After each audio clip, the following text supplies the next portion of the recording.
बच्चों, हम पढ़ रहे हैं कक्षा 9वीं का अर्थशास्त्र, जो कि सामाजिक विज्ञान का एक भाग है। और हम इसमें पढ़ रहे हैं अध्याय 2 संसाधन के रूप में लोग। इसमें हम आगे के पार्ट अब पढ़ चुके हैं। यदि आपने वो वीडियो नहीं देखे हो तो चैनल के प्लेलिस्ट पर जाकर देख लो, और इसी तरह के और वीडियो देखने के लिए चैनल को सब्सक्राइब कीजिए।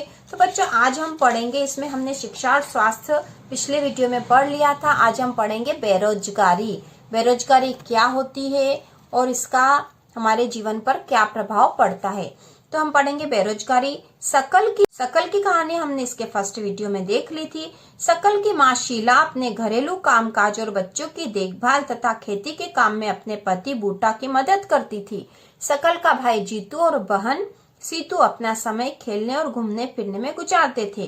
क्या आप शीला या जीतू या सीतू को बेरोजगार कह सकते हैं? यदि नहीं तो क्यों? बेरोजगार क्यों नहीं कह सकते? क्योंकि वो तो अभी बहुत छोटे हैं। बेरोजगारी उस समय विद्यमान कही जाती है जब प्रचलित मजदूरी की दर पर काम करने के लिए इच्छुक लोग रोजगार नहीं पा सके। तो बेरोजगारी कब कही जाएगी कि बेरोजगारी है? जब प्रचलित मजदूरी की दर पर, प्रचलित मजदूरी की दर मतलब मजदूरी कितनी दी जा रही है उस पर काम करने के लिए इच्छुक लोग, उस पर काम करने के लिए इच्छुक है। मान लो कि एक मजदूर की मजदूरी दिन भर की 100 रुपए है और वहां पर मजदूर उपलब्ध भी है और काम करना चाहता है, लेकिन तो भी उसको रोजगार मतलब काम नहीं मिल रहा है। तो ऐसी स्थिति क्या कहलाएगी? बेरोजगारी। शीला की रुचि अपने घर के बाहर काम करने में नहीं है। जीतू और सीतू बहुत छोटे हैं और उनकी गिनती श्रम शक्ति की जनसंख्या में नहीं हो सकती है, और न ही जीतू, सीतू और शीला को बेरोजगार कहा जा सकता है।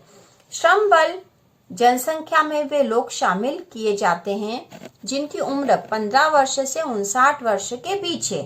शकल के भाई और बहन इस आयु वर्ग में नहीं आते। तो श्रम बल जनसंख्या में कौन से लोग शामिल किए जाते हैं? 15 से 59 वर्ष के बीच के।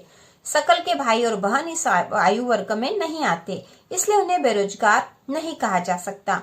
शकल की माँ शीला परिवार के लिए काम करती है। वह अपने घर से बाहर जाकर पारिश्रमिक के लिए काम करने की इच्छुक नहीं है, उसे भी बेरोजगार नहीं कहा जा सकता।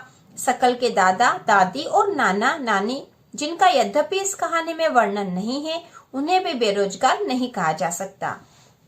भारत के संदर्भ में ग्रामीण और नगरीय क्षेत्रों में बेरोजगारी है। ठीक है, भारत के संदर्भ में, भारत के बारे में जब हम बात करते हैं तो यहाँ ग्रामीण क्षेत्रों में और नगरीय दोनों ही क्षेत्रों में बेरोजगारी है। तथापि ग्रामीण और नगरीय क्षेत्रों में बेरोजगारी की प्रकृति में अंतर है। ग्रामीण क्षेत्रों में मौसमी और प्रच्छन्न बेरोजगारी है, नगरीय क्षेत्रों में अधिकांश शिक्षित बेरोजगारी है। तो ग्रामीण क्षेत्रों में मौसमी बेरोजगारी इसलिए होती है कि ग्रामीण क्षेत्रों में अधिकतर लोग कृषि का कार्य करते हैं। ठीक है, कृषि जो है कुछ मौसम विशेष में ही की जाती है, जिसके कारण बाकी जो मौसम होता है जिसमें खेती के काम में उन्हें मजदूरी नहीं मिलती, ऐसे समय में वो बेरोजगार हो जाते हैं। उसी प्रकार शिक्षित बेरोजगारी मतलब व्यक्ति पढ़ा लिखा है, ठीक है, लेकिन तो भी उसे कोई रोजगार नहीं मिल रहा है। मौसमी बेरोजगारी तब होती है, तो यहाँ बताया गया है स्पष्ट रूप से कि मौसमी बेरोजगारी तब होती है जब लोग वर्ष के कुछ महीनों में रोजगार प्राप्त नहीं कर पाते, कुछ महीनों में ही रोजगार प्राप्त नहीं कर पाते, कुछ महीनों में कर पाते हैं। कृषि पर आश्रित लोग आमतौर पर इस तरह की समस्या से जूझते हैं। वर्ष में कुछ व्यस्त मौसम होते हैं जब बुआई, कटाई, निराई और गहाई होती है। कुछ विशेष महीनों में कृषि पर आश्रित लोगों को अधिक काम नहीं मिल पाता। ठीक है, तो ये हो गई मौसमी बेरोजगारी। दूसरी बताई थी प्रच्छन्न बेरोजगारी किसे कहते हैं? तो प्रच्छन्न बेरोजगारी के अंतर्गत लोग नियोजित प्रतीत होते हैं। नियोजित मतलब ऐसा लगता है कि वह किसी काम में लगे हुए हैं। नियोजित प्रतीत होते हैं, उनके पास भूखंड होता है जहाँ उन्हें काम मिलता है। ऐसा प्रायः कृषिगत काम में लगे परिजनों में होता है। किसी काम में 5 लोगों की आवश्यकता होती है, लेकिन उसमें 8 लोग लगे होते हैं। काम में आवश्यकता कितने लोगों की? 5 की है, लेकिन लगे हुए कितने? 8 लोग काम कर रहे हैं। इनमें 3 लोग अतिरिक्त हैं। ये तीनों इसी खेत पर काम करते हैं जिस पर 5 लोग काम करते हैं।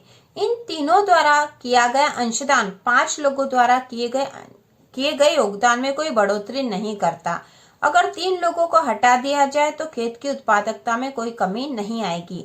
खेत में 5 लोगों के काम की आवश्यकता और 3 अतिरिक्त लोग प्रच्छन्न रूप से बेरोजगार होते हैं। प्रच्छन्न रूप से बेरोजगार है मतलब ऐसा लग रहा हमें कि वह किसी काम में लगे हुए हैं, लेकिन उस काम में उनकी कोई आवश्यकता नहीं है।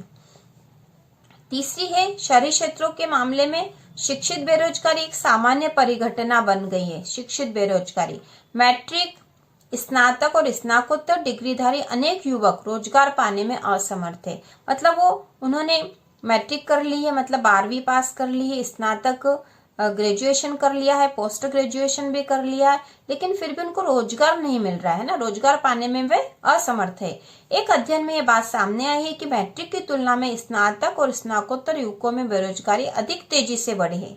एक विरोधाभासी जनशक्ति स्थिति सामने आई है कि कुछ विशेष श्रेणियों में जनशक्ति के आधिक्य के साथ ही कुछ अन्य श्रेणियों में जनशक्ति की कमी विद्यमान है। ठीक है, एक और तकनीकी अर्हता प्राप्त लोगों के बीच बेरोजगारी है, तो दूसरी ओर आर्थिक समृद्धि के लिए आवश्यक तकनीकी कौशल की कमी। एक और तो हमें यह दिखाई देता है कि उन्होंने किसी टेक्नोलॉजी की योग्यता प्राप्त करी है तो भी वह बेरोजगारी है, और दूसरी बात ये दिखाई देती है कि आर्थिक जो समृद्धि है, आर्थिक विकास में हमें जिन तकनीकी कौशल की आवश्यकता है वो हमें प्राप्त ही नहीं होता है। ठीक है, उनकी आवश्यकता ही रहती है। बेरोजगारी से जनशक्ति संसाधन की बर्बादी होती है। बेरोजगारी से क्या होता है कि जो जनशक्ति है, मानव शक्ति है, वह जो संसाधन है, मानव संसाधन है, उसकी बर्बादी होती है, क्योंकि उससे कोई रोजगार या कोई कार्य प्राप्त नहीं हो पाता है। युवकों में निराशा और हताशा की भावना होती है। लोगों के पास अपने परिवार का भरण पोषण करने के लिए पर्याप्त मुद्रा मतलब धन नहीं होता है। शिक्षित लोगों के पास जो कार्य करने के इच्छुक है और सार्थक रोजगार प्राप्त करने में समर्थ नहीं है, यह एक बड़ा सामाजिक अपव्यय है। ठीक है, शिक्षित लोग जो काम करने के तो इच्छुक है, ठीक है, सार्थक रोजगार ऐसा रोजगार वो जो चाहते हैं उस प्रकार का वो प्राप्त नहीं कर पाता है। इससे सामाजिक अपव्यय, दुरुपयोग हो रहा है उनका। बेरोजगारी से आर्थिक बोझ में वृद्धि होती है। कार्यरत जनसंख्या पर बेरोजगारों की निर्भरता बढ़ती है। मतलब जो लोग काम पे लगे हुए हैं उन पर ही बेरोजगार लोग निर्भर रहते हैं। किसी व्यक्ति और साथ ही साथ समाज के जीवन की गुणवत्ता पर बुरा प्रभाव पड़ता है। जब किसी परिवार को मात्र जीवन निर्वाह स्तर पर रहना पड़ता है तो उसके स्वास्थ्य स्तर में एक आम गिरावट आती है और स्कूल प्रणाली से अलगाव में वृद्धि होती है। तो यहाँ पे बताया गया है बच्चों कि जब किसी परिवार को मात्र जीवन निर्वाह स्तर पर रहना पड़ता है, मतलब इस स्तर पर कि उनका केवल जीवन का निर्वाह, वो किसी तरह जीवन चला पा रहे हैं अपना, है ना, मात्र 2 समय की रोटी बड़ी मुश्किल से प्राप्त कर पा रहे हैं, तो ऐसी स्थिति में उनके स्वास्थ्य स्तर में गिरावट आई कि उनका स्वास्थ्य खराब हो जाएगा, क्योंकि वो तो अपना जीवन निर्वाह मुश्किल से कर पा रहे हैं। हो सकता है उस जीवन निर्वाह में उनको जो पौष्टिक भोजन चाहिए, जो गुणवत्तापूर्ण भोजन चाहिए, वो नहीं प्राप्त हो रहा है। ठीक है, तो उनके स्वास्थ्य में गिरावट आती है और स्कूल प्रणाली से अलगाव में वृद्धि होती है। स्कूल प्रणाली जो है, स्कूल की हमारी प्रणाली जो है, उसमें वो स्कूल छोड़ देते हैं, उसके अलगाव में वृद्धि हो रही है। इसलिए किसी अर्थव्यवस्था के समग्र विकास पर बेरोजगारी का अहितकर प्रभाव पड़ता है। बेरोजगारी में वृद्धि मंदीग्रस्त अर्थव्यवस्था का सूचक है। यदि बेरोजगारी बढ़ रही है तो आपकी अर्थव्यवस्था कैसी है? मंदीग्रस्त है, मंद अर्थव्यवस्था है। यह संसाधनों की बर्बादी करता है जिन्हें उपयोगी ढंग से नियोजित किया जा सकता है। अगर लोगों को संसाधन के रूप में प्रयोग नहीं किया जा सका तो वे स्वाभाविक रूप से अर्थव्यवस्था के लिए दायित्व बन जाएंगे। यदि हम उन्हें लोगों को संसाधन के रूप में उपयोग नहीं कर पाए, ठीक है, उनका संसाधन के रूप में हम उनका उपयोग नहीं कर पाएंगे, तो वो क्या हो जाएगा कि अर्थव्यवस्था के ऊपर वो दायित्व बन जाएंगे, उनका हमें निर्वाह हमें करना पड़ेगा। वो व्यक्ति जो किसी योग्यता को प्राप्त कर देश के विकास में योगदान दे सकता था, अपने कौशल को बढ़ा सकता था, लेकिन वह बेरोजगार है, ऐसी स्थिति में अर्थव्यवस्था के ऊपर उसका बोझ पड़ता है। सांख्यिकीय रूप से भारत में बेरोजगारी की दर निम्न है। बड़ी संख्या में निम्न आय और निम्न उत्पादकता वाले लोगों की गिनती नियोजित लोगों से की जाती है। वे पूरे वर्ष काम करते प्रतीत होते हैं, लेकिन उनकी क्षमता और आय के हिसाब से उनके लिए पर्याप्त नहीं है। वे काम तो कर रहे हैं पर ऐसा प्रतीत होता है कि काम उन पर थोपे हुए हैं, इसलिए शायद वे अपनी पसंद का कोई अन्य काम करना पसंद कर सकते हैं। गरीब लोग बेकार नहीं बैठ सकते, वे किसी भी काम से जुड़ जाना चाहते हैं, चाहे उससे कितनी भी कमाई हो। अपनी इस कमाई से वे किसी तरह जीवन निर्वाह कर पाते हैं। तो यह हमने जीवन निर्वाह के बारे में पढ़ लिया। इसके अतिरिक्त प्राथमिक क्षेत्र में स्वरोजगार एक विशेषता है। यद्यपि सभी लोगों की आवश्यकता नहीं होती, फिर भी पूरा परिवार खेतों में काम करता है। तो यह स्वरोजगार है उनका कि पूरा परिवार ही काम में लगा हुआ खेत में काम करते हैं, ये जो कि प्राथमिक क्षेत्र के अंतर्गत आता है। इस तरह कृषि क्षेत्र में प्रच्छन्न बेरोजगारी होती है। प्रच्छन्न बेरोजगारी हमने पढ़ ली कि काम में आवश्यकता केवल कुछ ही लोगों की, लेकिन अधिक लोग उस काम में लगे हुए हैं। ऐसी स्थिति में जो अधिक लोग काम में लगे हैं वो प्रच्छन्न रूप से बेरोजगार है। लेकिन जो भी उत्पादन होता है उसमें पूरे परिवार की हिस्सेदारी होती है। खेत के काम में साझेदारी और उत्पादित फसल में हिस्सेदारी की धारणा ग्रामीण क्षेत्रों में बेरोजगारी की कठिनाइयों में कमी लाती है, लेकिन इससे परिवार की गरीबी कम नहीं होती। इससे बेरोजगारी की तो कमी हो रही कि बेरोजगार नहीं, क्योंकि वो वास्तव में तो प्रच्छन्न रूप से बेरोजगार है, लेकिन इससे उनकी गरीबी कम नहीं होती। और प्रत्येक परिवार से अधिशेष श्रमिक रोजगार की तलाश में गांव से शहरों की ओर प्रवास करते हैं। तो ऐसी स्थिति में जो श्रमिक होते हैं वो ग्रामीण क्षेत्र से शहरी क्षेत्रों की ओर आते हैं। आइए उपरोक्त तीनों क्षेत्रों में रोजगार के परिदृश्य की चर्चा करें। कृषि का सबसे अधिक अवशोषण करने वाला अर्थव्यवस्था का क्षेत्र कृषि है।